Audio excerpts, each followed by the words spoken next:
Assalamualaikum warahmatullahi wabarakatuh. Halo para pendengar setia Cerimis, selamat datang kembali di channel kami. Pada malam ini, kami akan membawa kalian ke dalam sebuah kisah yang penuh dengan kengerian dan misteri. Siapkan diri kalian untuk mendengarkan cerita yang akan membuat bulu kuduk kalian berdiri. Inilah kisah mistis pemulasara jenazah.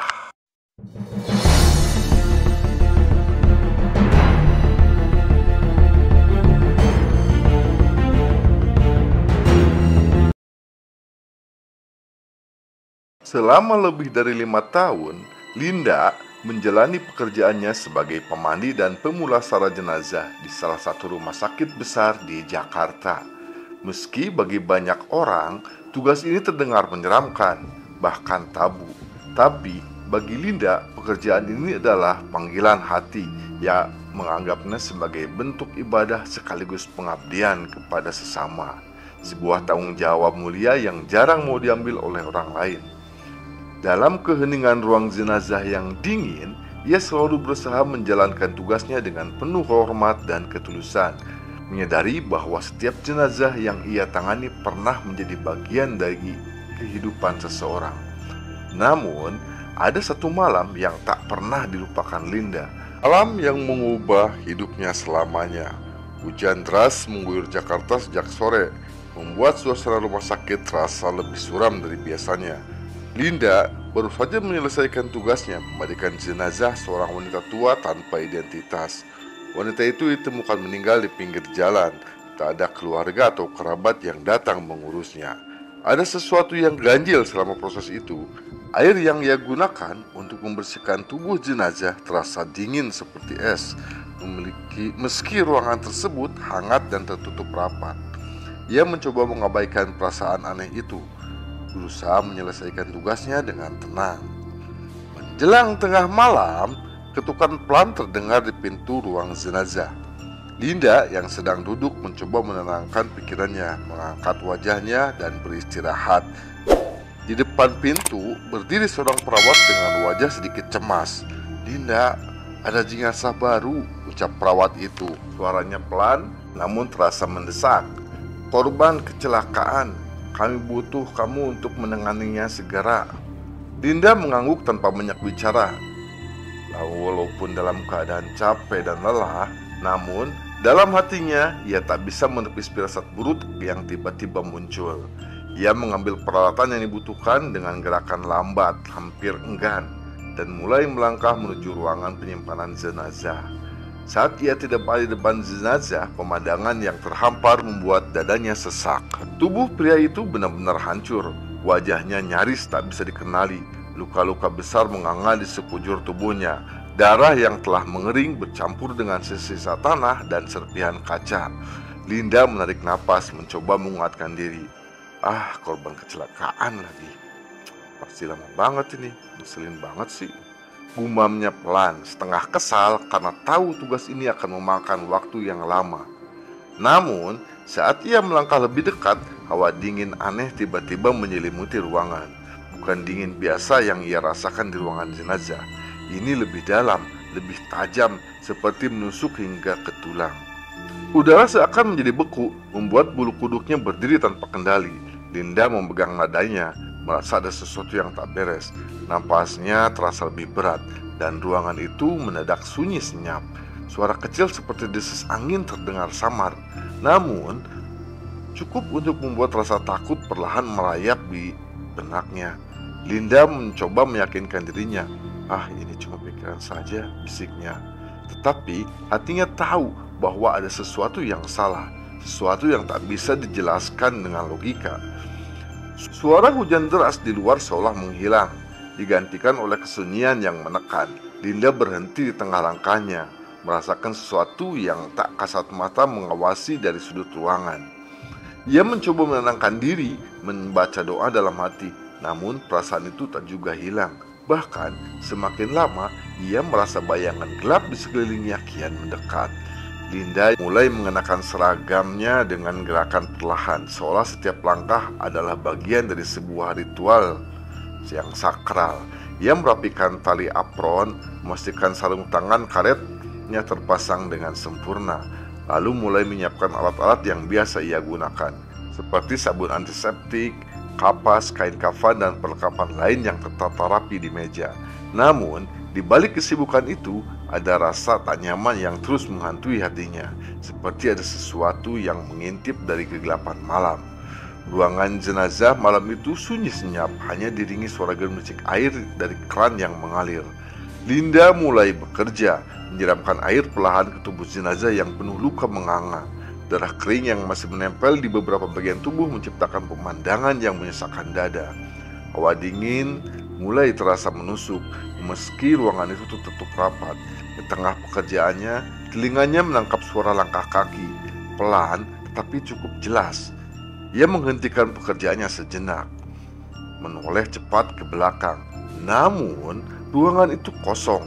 Hanya ada meja-meja stainless yang berbaris rapi dan lemari penyimpanan jenazah yang berdiri seperti penjaga bisu. Linda menarik napas dalam, mencoba mengabaikan rasa cemas yang perlahan merayapi pikirannya. Mungkin cuma perasaan aja, gak ada siapa-siapa kok, gumamnya lirih, lalu melanjutkan tugasnya. Namun, langkah itu terdengar kembali. Kali ini lebih berat, seperti ada seseorang yang sengaja menyeret kakinya melintasi rantai. Linda menoleh lebih lembat kali ini, membiarkan matanya menyapu setiap sudut ruangan. Tetapi tetap tak ada apa-apa, hanya bayangan lampu yang memantul di dinding-dinding ruangan. Bismillahirrahmanirrahim, bisiknya memaksa dirinya untuk fokus. Tetapi di dalam hatinya ia tahu ada yang tak beres. Semakin lama, suara itu disertai bisikan samar, seperti seseorang berbicara dari kejauhan. Kata-katanya tidak jelas, tetapi nadanya terasa asing dan mengancam. Linda merasa napasnya berat. Udara di ruangan itu menjadi semakin dingin, menggigit kulitnya meski ia berbalut kain tebal. Ia merasa seperti sedang diintai, di bawah tatapan yang tak kasat mata. Ketika akhirnya pekerjaannya selesai, ia menutup wajah jenazah dengan kain kapan. Tangannya gemetar, tapi ia berusaha tenang. Namun, tiba-tiba ia merasa sesuatu yang dingin, kasar, dan lembab menyentuh pergelangan tangannya. Refleks, ia pun tersentak mundur, hampir menjatuhkan ember berisi air. Jantungnya berdegup kencang saat ia menatap tubuh jenazah. Namun, ternyata jenazah itu tetap diam, tak bergerak. Astagfirullahaladzim, apaan tadi ya? Bisiknya sambil menggenggam dadanya yang berdebar keras. Ia melangkah mundur perlahan, tetapi pandangannya tertuju pada sudut ruangan. Dari sudut matanya, ia melihat sesuatu. Bayangan hitam bergerak cepat. Bayangan itu melesat dan berhenti di sudut paling gelap. Linda terpaku, matanya membelalak. Kali ini ia yakin itu bukan ilusi. Bayangan itu diam, seperti menatapnya dari kegelapan. Linda berdiri mematung. Keringat dingin mengalir di pelipisnya. Ruangan yang biasanya menjadi tempat bekerja dengan tenang, kini berubah menjadi arena teror yang menyesakan. Ia tahu malam ini belum berakhir, dan apapun yang menantinya akan jauh lebih menyeramkan dari yang pernah ia bayangkan. Ketika Linda hendak keluar dari ruangan, mendadak lampu pun padam. Kegelapan yang pekat langsung menyelimuti ruangan. Bayangkan, kalau kita lagi mau keluar tiba-tiba lampunya mati, nggak bisa kebayang. Yang membuat udara semakin dingin dan mencekam. Linda berdiri terpaku sejenak, napasnya tersengal. Ia mencoba meraba-raba dinding di dekat pintu, berharap menemukan pintu keluar. Namun, usahanya terhenti ketika sebuah suara mengerikan memecah keheningan. Suara itu seperti suara tulang yang bergerak atau patah terdengar dari arah meja pembaringan. Linda membeku, punggungnya merinding seolah hawa dingin dari suara itu langsung menusuk tulang belakangnya. Ia ingin berbalik, tapi tubuhnya terasa kaku, seperti ada beban yang menahannya. Suara itu terdengar lagi, kali ini lebih jelas, lebih menyeramkan, yang membuat jantungnya seakan berhenti berdetak. Dengan tangan gemetar, ia meraih saku dan mengeluarkan HP-nya. Ia menyalakan senternya, dan cahaya redup dari senter itu menerangi ruangan. Dengan sangat perlahan, ia mengarahkan cahaya itu ke meja pembaringan tempat jenazah pria muda tadi terbaring. pria muda yang kecelakaannya parah dengan tubuh-tubuh yang patah-patah. Cahaya itu langsung jatuh pada sosok yang kini tidak lagi terbaring. Jenazah itu telah duduk tegas di atas pembaringan. Tubuhnya yang remuk terlihat lebih mengerikan dalam terang senter yang remang-remang. Tulang-tulangnya yang patah mencuat dari kulitnya yang koyak. Lengan dan kakinya berada pada posisi yang tidak wajar, seolah tubuh itu telah dilipat paksa. Darah kering dan luka terbuka tampak di seluruh tubuhnya, menciptakan pemandangan yang nyaris tak tertahankan. Namun, yang benar-benar membuat darah Linda membeku adalah wajah jenazah itu. Meskipun hampir hancur, dengan daging yang terkelupas dan tengkorak yang terlihat, wajah itu memiliki ekspresi yang seolah hidup. Mata yang merah menyala menatapnya tajam, penuh dendam dan kebencian. Bibir jenazah itu bergerak perlahan, seperti mencoba mengucapkan sesuatu.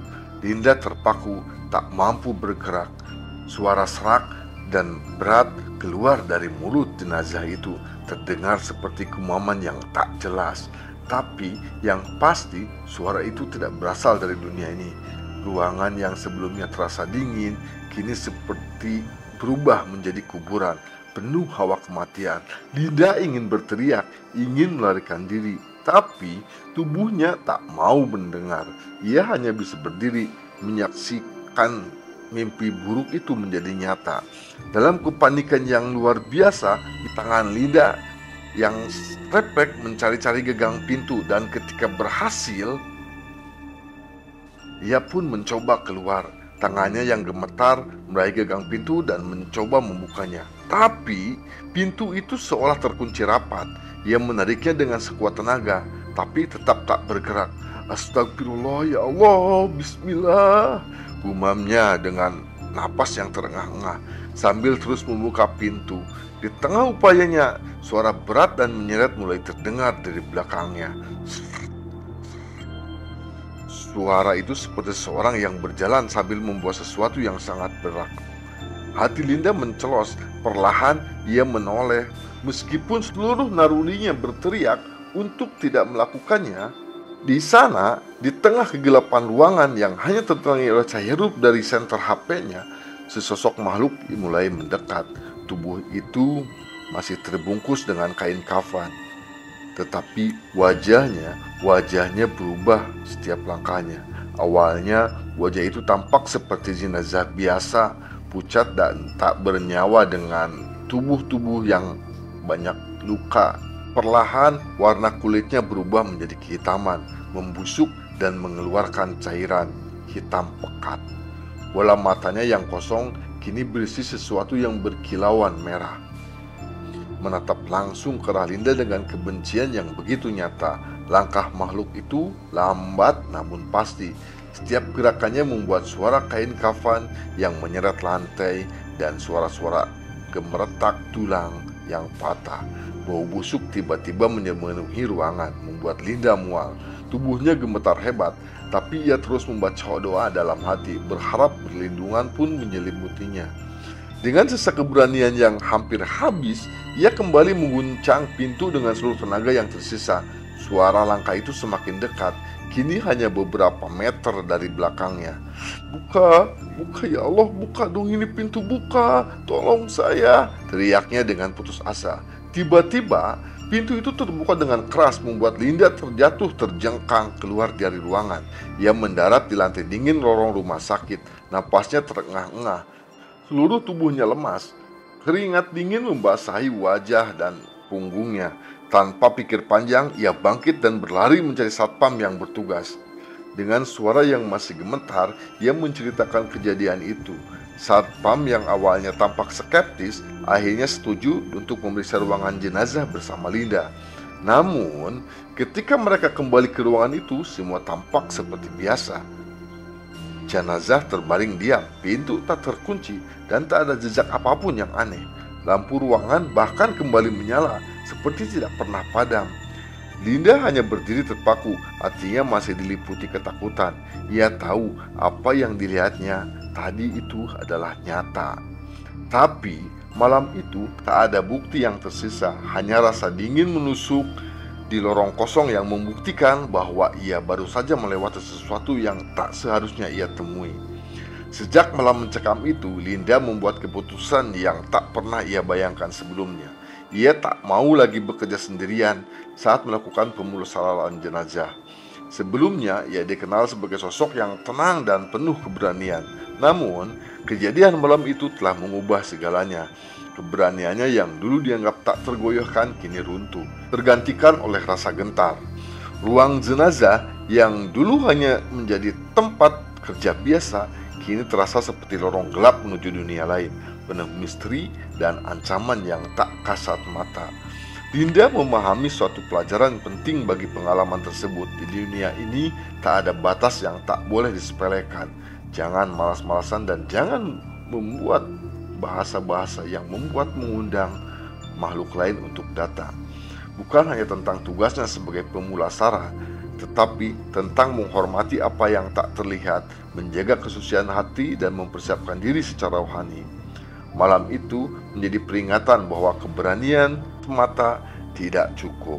Linda belajar untuk bersikap lebih rendah hati, lebih waspada, dan lebih berpasrah pada Sang Pencipta, terutama saat ia bekerja dalam wilayah yang menyentuh kehidupan dan kematian.